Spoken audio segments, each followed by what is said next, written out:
On this portion of the morning show, we talk about an upcoming education event, Death and Dying, through Agrace Hospice. We have Pam Kohlberg in the studio with us, dementia care specialist, and Lee Borkowski is here. We'll talk about what they have going. Hi again there, Pam. Hey, Phil. How are you? Doing really well. Thank you. I'm always glad to be here. My first thought always is, thank God it's not television. So like we can just chat and stuff. I say that every morning at like 5 a.m. I'm glad I'm on the radio. Yeah. You don't have to comb your hair. No.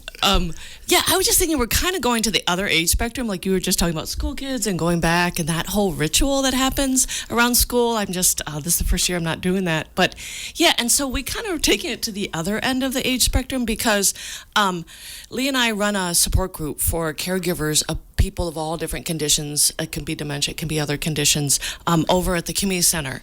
And so we're kind of handling people on the other end of the spectrum who, maybe their lives have changed, maybe their health has changed, maybe now they need a little more support from their family, and so those family members are there to be there to support for them, but maybe they also need support. And so it's this wonderful group we meet fourth Tuesdays at 10:30 at the community center, for caregivers. But we got talking, and Lee's always a big thinker, and she was reading some articles, and so I'm going to let her explain how she kind of approached this and what we decided to do with it. So my aunt had passed away, and my cousin from Colorado sent me a book called Being Mortal by Atul Gawande, and he's a physician, and he talks about how as medicine has advanced, we sometimes try and extend life for life's sake because we can, and we need to think more about what's positive for the person. And because the internet follows everything that you buy or see, I ended up receiving an article called Expected Death, and it says when someone dies, the first thing you do, and I'm a list maker, so I think I know what you do. You call this, you do that, and it says you do nothing. Mm-hmm. And that really, I'm like, you do nothing. And it said you don't run out and call the nurse. You don't pick up the phone. You need to take a deep breath and just be present to the magnitude of the moment. And I'd never thought about that.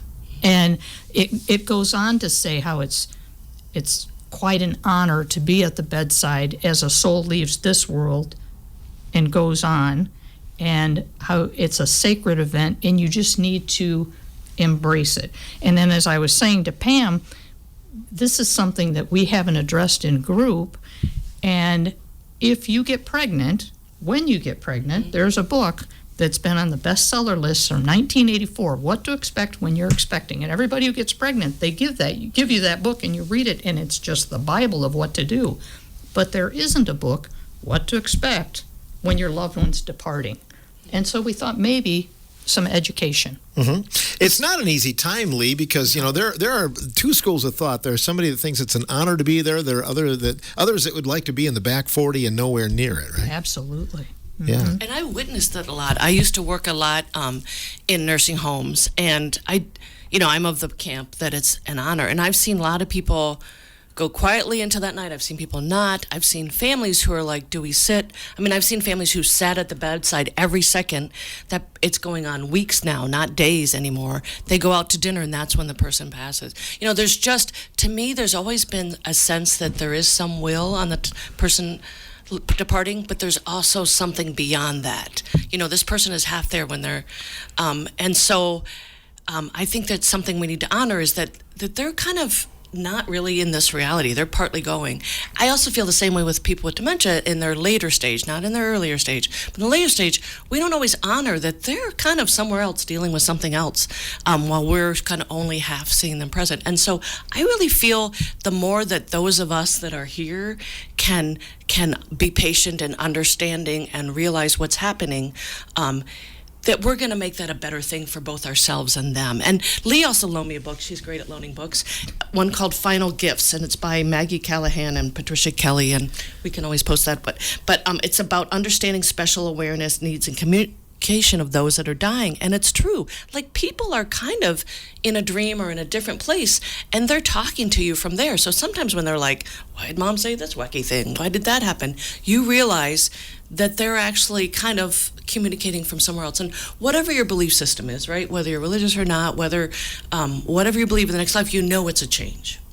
So even if it's nothing happens after, but those of us left behind are left with this kind of feeling. We remember that moment, whether we want to or not. We might have decided it wasn't for us and we needed to be in the back 40. That's okay. Maybe we're taking care of ourselves, and maybe we're having a special moment in the back 40 doing something else. But I really feel like we not only on the person passing, but the family, what they go through. I know families that pull together and have singing, at the end of the bedside. And I know some people who are like, we need to each do our own thing. So I think it's the more you can plan, the more you can make it something, because it's going to be memorable, for my brain health, that it's a light bulb moment. When something is significant, you are going to remember it, right? It sticks with you. So why not put some thought into it beforehand? So I really appreciated that Lee was like, let's have a conversation about that. So I went out in the community. There's actually 5 hospices that serve Richland County, and if people need the names, they're all through the ADRC, the Aging and Disability Resource Center. But we have 5 that serve us, and they are really taking on sort of the fact that that there's a worker crisis, that that they're really trying to be more present, because more people we know want to be home. And I think it used to be dying was something you went off to the hospital, you went somewhere else, maybe there was a hospice. Now we're doing it in our living rooms, we're setting it up so that person can be there. Well, that changes the whole tone of the house. And so how do we give ourselves that moment? And I just want to speak also to something that Lee said, is that I feel like with a lot of caregivers, even if you're at the early stage, even if you're dealing with somebody who's going to recover from their issue, when you're taking care of somebody else beyond yourself, whether it's kids, whether it's parents, there is a value in learning how to do nothing. I remember I said that to a caregiver. I was taking someone out to lunch and letting the wife have some time to herself. And I said, why don't you just do nothing? I just said it offhand. She said that was the best thing she ever did. We have a hard time not being, as a fellow list maker and planner, just sitting there and doing nothing. But it's amazing how it makes us feel squirrely, and we don't know. But in the end, we feel more refreshed. And I think if nothing else we can get from this, it's not just at moments of death and dying, but anytime there's a significant moment, like a child being born, we need to learn how to pause and really soak in. Because we're going to remember that moment, but we want to be fully present. You get more out of it. I think you're numb to the situation sometimes, though. Yeah. Sometimes you're just so like, I can tell you when both my parents got, I was so busy trying to find a doctor, trying to, make sure the power of attorney for healthcare, which meant nothing after they pass away, that all this stuff was in place. And if I had been able to be present, I think I would feel better about, the fact that my dad passed away. So it's really hard not to be taking care of things, but sometimes it's really important to be present, because that's the moment you're going to remember. And so wouldn't you rather have it being holding a hand rather than going out and looking for, somebody to help you? So I really appreciate that Lee brought this up. And I personally think that talking about things that make you uncomfortable makes you more comfortable, rather than, I know a lot of people are like, yeah, Pam, you want to sit there and talk about dying? Not many people want to. But I just think when we're really present to an intense conversation, we get through it rather than, there's nothing wrong with saying, I can't deal with this now. But there's something to just being in a moment and saying, wow, that conversation went a little deeper than I thought. Now I feel a little bit more whole or something. So that's just my philosophy. At the outset of the program, too, we talked about that we were talking about going back to school, and it is a circle of life, but it's amazing how you become, lots of times as a caregiver, your parents or grandparents, they become like children again many times, don't they? They do. Absolutely, they do. And what I like about the caregiver support group is we are kind of going back to school. We are learning. Caregiving doesn't come easy for me, but I'm learning. And every meeting, I take away a little nugget of something that makes this journey for me easier, and hopefully for my mother much easier. And one thing, like as an example, my mom has dementia, and it's kind of bad. And I love reason. I love logic. And I don't understand why she can't follow my logic, right? And when there's a tough situation and I'm trying to work through it and solve this crisis for her, I'm trying to use logic. And Pam said, stop right there. That's logic. Logic doesn't work. And so that's my nugget. Stop right there And it's not what works for me, it's what works for her. So through this whole journey, I want to make sure that I'm learning to do the best I can, what works for her, and I'm having a lot of growth myself. So I'm getting much better at this caregiver thing. See, your mother is still teaching you. Yes, even she earlier is, this year. absolutely. Yeah. So And we're all students. Yeah, and I do think it's important. I do understand how people, when they're older, can seem like kids, that they're a little more rational, they're a little more like in the moment, they're going to deal with it, whatever. Out of respect, I do want to say, because I will get hear about this at home, but like, so older people aren't kids, they're like kids, but what is it about them that makes kids? They're more concrete in the moment, they're more spontaneous, they're more maybe demanding of what their needs are. Like, they're like kids, but they're also not like kids. And so I think sometimes what's hard for people is to honor that this person's acting like a child and you want to scold them like a child, and yet they're also coming from a place where they've had lots happen. So, and it is, I think that's one of the things that makes it hard about this idea of death and dying. Like, to imagine that, like, when my dad was there, we had all kinds of, or my mom especially, like, we did not have an easy relationship. There was a lot of, I didn't understand who she was. Now later, I wish I had asked her more things. I think when we're talking about pausing and kind of letting ourselves go into this process of helping somebody through death and dying, we have to realize it's not simple. Most of us don't have a simple relationship with our parents. There's a lot of complicated emotions, whatever.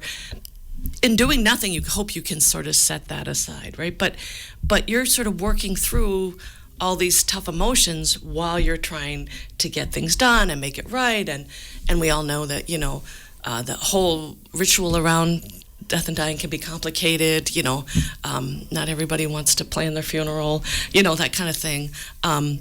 So give yourself grace to remember that there's a lot of feeling that come up, and even those of us who think we're above all that and we can keep planning, are hit with, oh my gosh, there's a flood of feelings, like, all the things I didn't ask my mom before she passed, all the things that came up.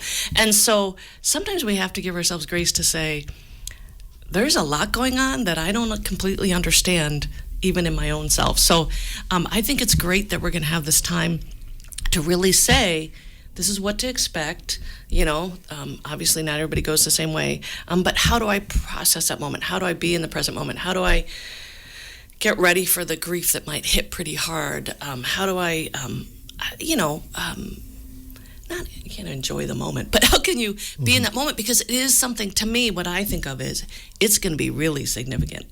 When somebody I'm close to goes, I'm going to remember that, but I want to remember it for the moment we held hands or the moment we did this, not I went off to make more coffee. Mm-hmm. Well, and in our technology now, everything is on replay. You're Right. watching something on TV, you're not paying attention, you just back it up, right? Right. You come and find the recording on the radio. Everything's on replay. There's no do-overs on this. So we want to get it as right as we can. Yeah. There's always a school of thought about if someone is, they're in a state of dying, how much they can hear. How, can they still hear you? Can they understand it? I don't know if we know or not, but Well, there's studies that show different things. That's what this Final Gifts book talks about, is that I think people hear it in a different way. So we always think when we say stuff, people are understanding what we mean. So we have to remember, you can say things, but you can't always understand what the person, it's perception, right? Mm-hmm. So I think that people hear music. I think music is very important. Like I said, I knew this family that gathered in a circle around the bed and they sang, if that's your thing. It was important. Prayer was important for this family. I do think people absorb it. I have seen in my 20 years of being, in and out of nursing homes, is that when a baby walks in a room, when an animal walks in a room, people acknowledge it on some level. So there is some sense that they know you're there. I do think people know if you're sitting at the bedside or you're not sitting at the bedside. And a lot of people don't want their person to be alone, so they sit at the bedtime all the time, but maybe that person wanted it. Like I said, this family that left. So I think people do sense stuff. I think that even happens when you're in anesthesia and surgery. You sense something, but you might not sense it exactly. You might not have gotten what the words were. But you can get a lot from tone, right? So if you said something really meaningful to somebody, did they get every word you said and understand what you meant? They're going to know a lot just from your tone of voice and your presence. You know what I mean? So that's where I think people sense stuff is, just like we can hear a song and I don't know about you, but I sometimes hear a song that I heard 20 years ago and I'm like, those are the words? Like, I never knew that. I've heard it. So I think people get a sense of something. I don't know that they hear exactly, but there's a lot conveyed in tone and presence. So I do believe, and I think studies have shown, the things I've read, the books I've read, say that there is a sense. But, that person might be a little distracted, moving on to. How can people be a part of the upcoming event, Lee? I guess they could call 608-548-3954. The event is going to be on Tuesday, August 26th at 12 noon at the community center. Right, and so I work through the ADRC, so they can always check in with ADRC downtown. That's the 647-4616 number. But the number that Lee gave gets directly to me if people have questions about it. So it is for an hour and a half. It is in that community center conference room right next to the office of the Park and Rec. And we are going to go 12 to 1:30. We're hoping it to be sort of half presentation and half discussion if people have stuff to say. But it would be a week from tomorrow, so Tuesday the 26th of August.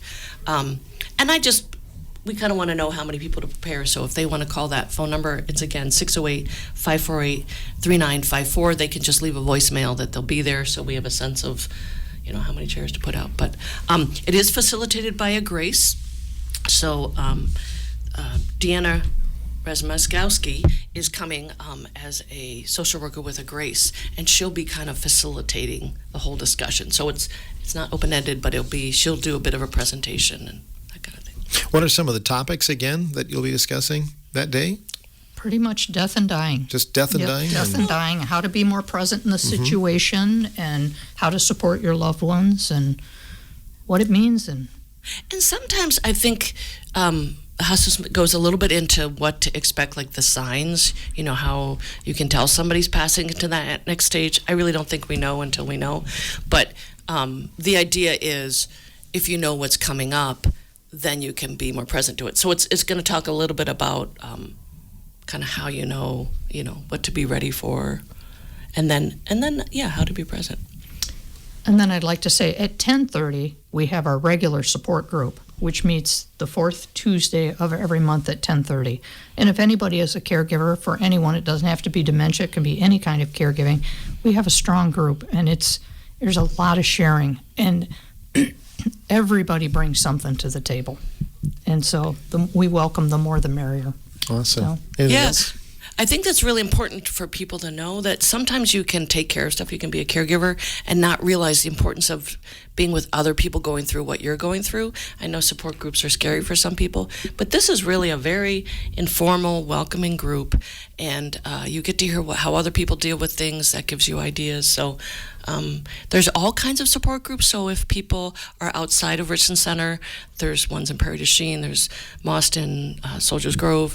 There's pretty much every county has at least one support group for caregivers, often through the ADRCs. It's a very stressful time, or it can be, isn't it, Lee? Absolutely can be. A way to de-stress, then, in other words. Yes. And have a good laugh, have a good cry. Mm-hmm. Very much so. So that's coming up next Tuesday, Death and Dying through Agrace Hospice. Thanks for coming in today, ladies. Okay, appreciate it. Thank you, Phil. You bet. Lee Borkowski and also Pam Kohlberg joining us, dementia care specialist Pam Kohlberg, who will be back a little bit later on September. I think they have another event coming up we're going to talk about. Then we're going to talk about brain health, because, you have one, I have one.